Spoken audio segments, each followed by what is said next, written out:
Hi everybody, it's Wendy from Fingersticks Gallery again.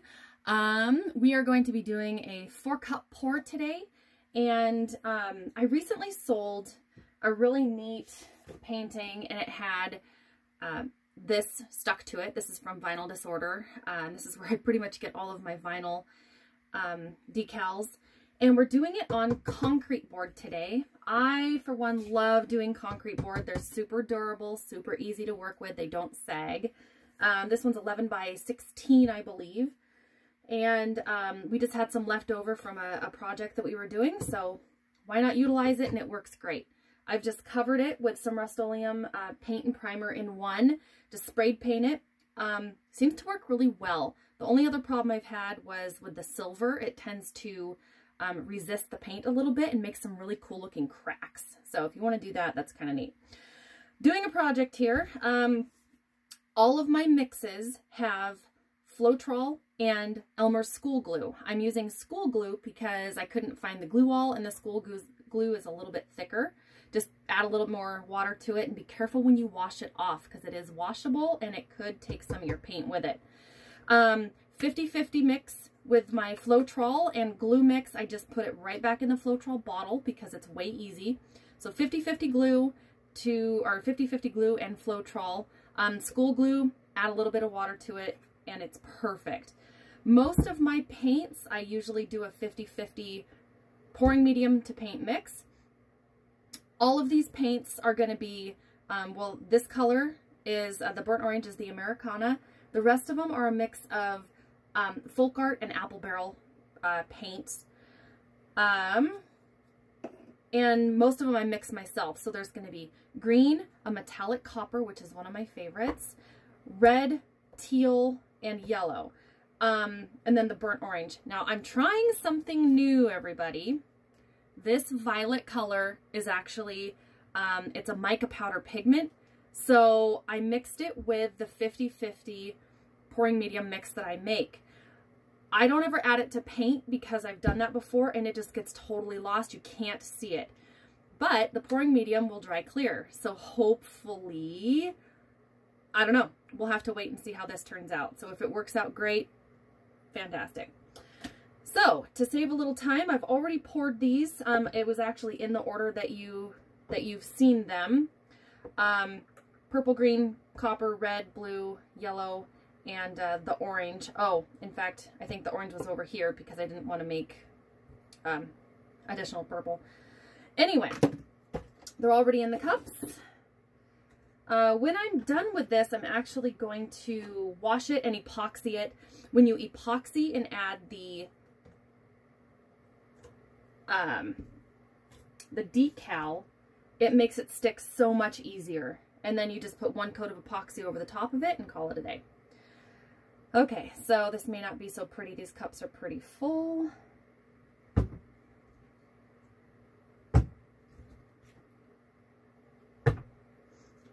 But that's okay. It's going to get all spun around anyway. So, all right. Treadmill oil. I put, my ratio is about 1 drop per ounce. It seems to work the easiest. The math is the easiest. All of these colors, except for the mica powder, had 1 drop per ounce.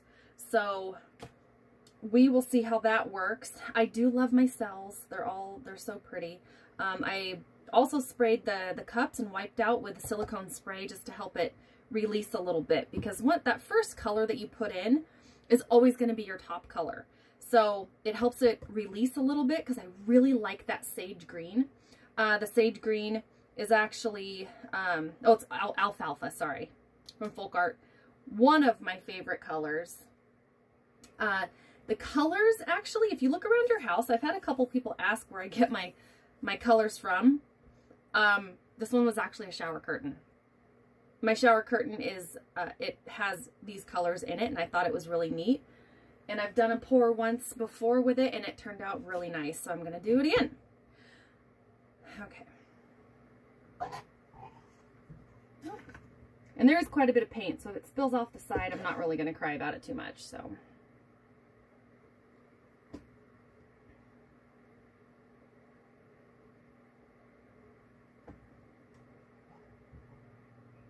except for there is our mica powder pigment, and it looks like it wants to run away on us, so.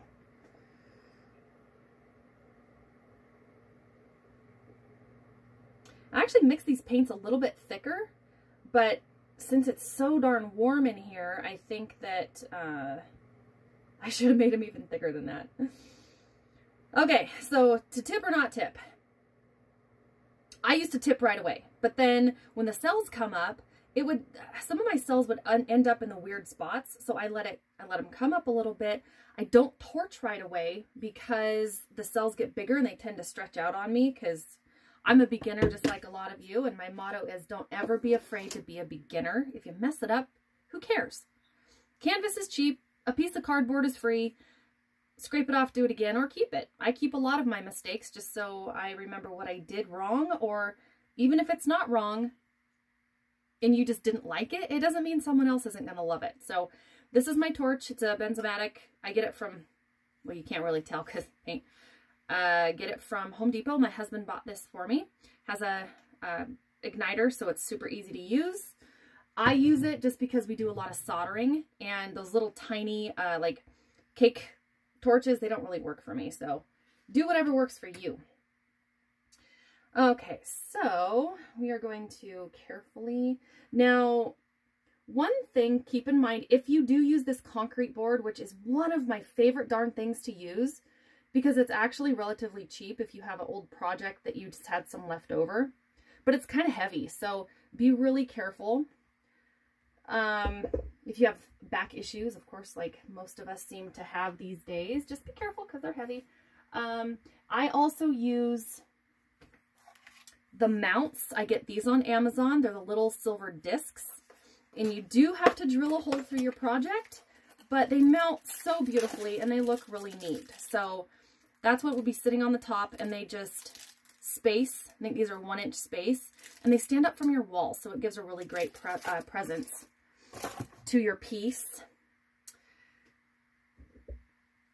Alrighty. Oop, I saw a bunch of, I love too, people, if you guys just sit here and watch your paintings, I love watching them pop because the cells turn out really cool. Okay, so additionally, what I did in the cup, I layered in 2 layers, so each color is actually poured in the cup twice. Some people do a lot more layers, but I don't tend to like to do that because it gets kind of muddy. And oddly enough, my favorite color, that green that I have in here, well, that and the copper, I don't know where the green went. I think it mixed a little bit too much with the yellow color, which isn't necessarily a bad thing. So we're going to let that guy sit for just a second while I kind of clean my hands. And we're going to pop some bubbles. And I see, oh man, okay. So I'm actually sold already on that pouring medium and this mica mix, the Artisan Violet mica mix, because I can see there's little spots in here, like over here, there's a lot of purple, and it's shiny and sparkly. So hopefully when it dries, because that pouring medium will dry clear, hopefully I figured out my problem wanting mica mix, and I think I just figured out how to do it.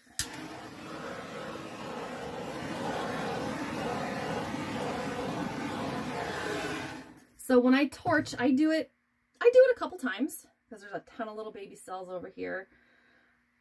I tend to love cells. I love the little tiny ones. I am a huge fan of the little tiny cells.